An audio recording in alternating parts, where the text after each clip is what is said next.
नमस्कार, राधे राधे, जय श्री कृष्णा। मेरे चैनल वृंदे राखी पर आपका स्वागत है।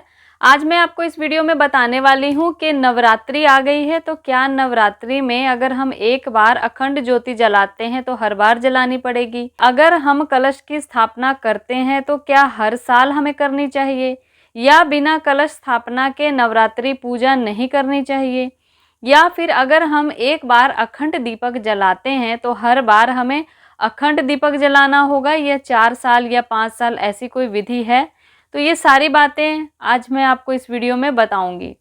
तो ऐसा बिल्कुल भी नहीं है। अगर आप अखंड दीपक जलाते हैं तो ऐसा नहीं है कि आप आने वाले 5 वर्ष या 4 वर्ष या हर बार आपको अखंड दीपक जलाना पड़े, ऐसा बिल्कुल भी नहीं है। आप अखंड दीप ना भी जलाना चाहें तो भी कोई बात नहीं। आप शाम सुबह घी का दीपक जला के माता की पूजा अर्चना भोग उनको लगाइए, उनकी उपासना इस प्रकार आप नवरात्रि में करिए।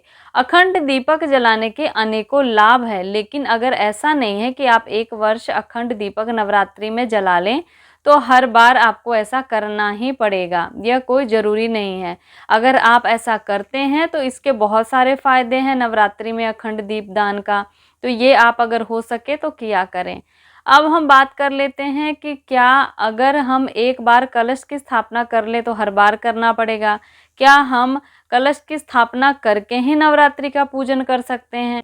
ऐसा भी नहीं है कि हर बार आपको कलश की स्थापना करनी पड़ेगी, एक बार कर लेंगे तो, या फिर बिना कलश स्थापना के पूजन नहीं हो सकता, ऐसा भी नहीं है। लेकिन नवरात्रि इसलिए ही खास है क्योंकि इसमें पूरी तरह से यह जो दिन है यह देवी को समर्पित है, शक्ति को समर्पित है। तो इसलिए इन दिनों में पूरी विधि विधान से पूजा करने से सभी देवियों की कृपा प्राप्त होती है, दुर्गा माँ प्रसन्न होती है। तो इसलिए इन 9 दिनों का विशेष महत्व है। लेकिन ऐसी विधि नहीं है कि आप बिना कलश की स्थापना के नवरात्रि पूजन नहीं कर सकते, या फिर बिना अखंड दीप के आप पूजन नहीं कर सकते, या अखंड दीप एक बार जलाने के बाद आपको कोई अनुष्ठान की तरह 5 साल या 4 साल या 8 साल या हमेशा करना पड़ेगा, ऐसा नहीं है। तो जब आपसे यह विधि बनती है तो आप अखंड दीप दान करें, नवरात्रि में जलाएं अखंड दीपक और कलश की स्थापना करें। अगर किसी वर्ष किसी कारण ऐसा नहीं हो पा रहा है तो आप सामान्य तौर पर पूजन अर्चन करें, माता की तस्वीर लगाएं या मूर्ति लगाएं, उनका विधि विधान से नित्य आप पूजन करें। दोनों समय घी का दीपक जलाएं, उनके मंत्रों का उच्चारण करें, मंत्र जाप करें, उनकी स्तुति करें, पाठ करें। नवरात्रि में कुछ विशेष बातों का हमें ध्यान रखना चाहिए। वह विशेष बात यह है कि हमें अभक्ष्य पदार्थों का सेवन नहीं करना चाहिए। इसमें हमें लहसुन प्याज का भी उपयोग नहीं करना चाहिए। घर में व्रत कोई भी रखे, नियम सभी को पालन करना चाहिए कि घर में कोई भी ऐसी वस्तु ना आए जो अभक्ष्य पदार्थ है उसका सेवन ना हो।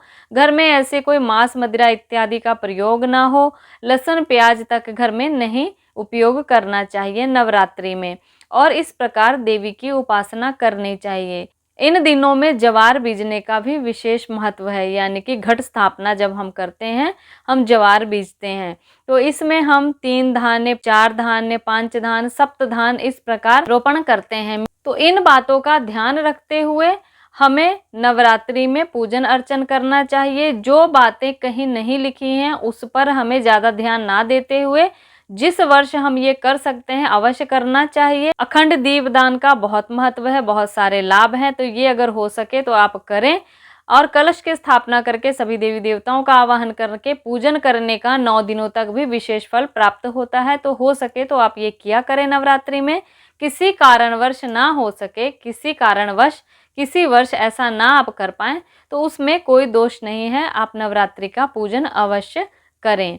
तो ये मैंने आपको जानकारी दी कि क्या दीपदान अगर हम अखंड करते हैं नवरात्रि में तो हर वर्ष करें, ये ज़रूरी है, या बिना कलश स्थापना के हम नवरात्रि पूजन नहीं कर सकते, तो ऐसा भी नहीं है। ये सारी जानकारी मैंने आपको दी।